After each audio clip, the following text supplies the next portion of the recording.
Wisdom shines in talks with Sri Ramana Maharshi.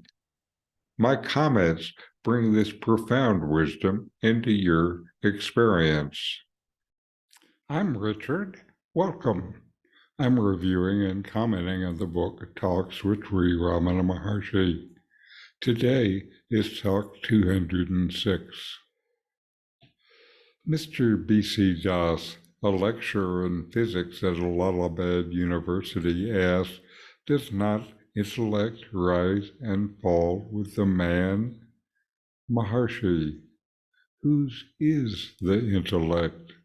It is man's. Intellect is only an instrument. Das, yes. Does it survive man's death? Maharshi, why think of death? See what happens in your sleep. What is your experience there? Das. But sleep is transient, whereas death is not. Maharshi. Sleep is intermediate between two waking states, so also death is between two successive births. Both are transient. Das. I mean, when the spirit is disembodied, does it carry the intellect with it? Maharshi, spirit is not disembodied. The bodies differ. It may not be a gross body. It will then be a subtle body, as in sleep, dream, or daydream. Intellect does not alter. The bodies may differ according to circumstances. Das. The spirit body is the astral body then? Maharshi. The intellect is the astral body now. Das. How can it be? Maharshi. Why not? You seem to think that the intellect cannot be limited like a body. It is only an aggregate of certain factors. What else is the astral body? Das. But intellect is a sheath. Maharshi. Yes, without intellect, no sheath is cognized. Who says that there are 5 sheaths? Is it not the intellect that declares thus? Mr. B.C. Das is questioning the nature of intellect and its relationship to death. Maharshi starts by pointing out that the intellect is merely a tool, an instrument, and it belongs to each of us. He urges Das to inquire into the nature of the one who possesses the intellect. The key question here is, whose is the intellect? As this talk continues, Ramana expands what he is calling intellect to the knowing capacity of your true being, the self. When Das brings up the issue of intellect surviving death, Ramana redirects the focus away from death and towards the experience of sleep.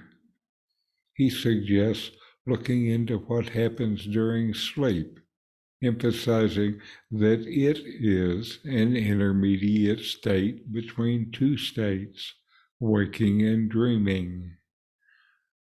Ramana aims to shift the perspective on the transient nature of both sleep and death. Das, however, emphasizes the difference, stating that sleep is transient while death is not. Ramana counters by reiterating the transience of both states and points out that the spirit is not disembodied. Even without a gross physical body, there is still a subtle body during these intermediate states like sleep, dream, or death. The conversation continues, asking about the astral body, with Das questioning if the spirit body is the astral body. Maharshi responds by stating that the intellect is the astral body here and now. Das seems surprised, questioning how the intellect can be this when it is held to be one of the five sheaths said to cover our true self. Ramana points out that even the idea of there being five sheaths is a product of the intellect's declaration. There is a knower and a known. Who is the knower? This challenges Das to reconsider his understanding of the intellect as a sheath. Who is the knower of all the sheaths? Body, life force, mind, and intellect.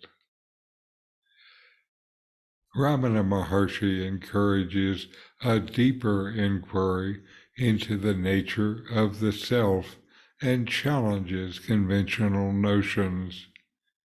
He redirects attention from the fear of death to the exploration of consciousness and its various states.